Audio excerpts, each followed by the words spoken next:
మీరు నా యూట్యూబ్ ఛానల్లో షార్ట్ వీడియోస్ కానీ లాంగ్ వీడియోస్ కానీ చూడకపోతే చూడండి. మేమైతే కాశీ నుంచి అయోధ్యకు వెళ్ళాము.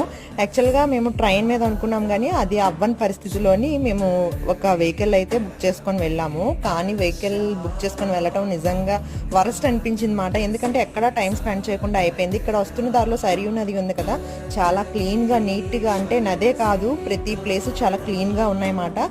ఈ నదిలో ఇలా కాలు పెట్టామో లేదో, పిల్లలు ఇలాగ ఆడుకుంటున్నారో లేదో, ఇంకా డ్రైవర్ అయితే కాల్ చేసి వచ్చేయండి అని చెప్పేసి కాల్ చేస్తే మేము ఇంకా ఫాస్ట్గా వెళ్ళిపోయామన్నమాట. అసలు ఒక్క 5 మినిట్స్ 10 మినిట్స్ అంతే, అంతకు మించి ఎక్కువ ఎంజాయ్ చేయలేదు. అంటే ఆ నది దగ్గర ఉండలేదు, కానీ చాలా బాగుంది. అక్కడ మనకి లోతు కూడా చాలా తక్కువ. పిల్లలతో వెళ్ళినా కూడా అక్కడైతే ఒక 1 అవర్ టైం స్పెండ్ చేయడానికి ట్రై చేయండి.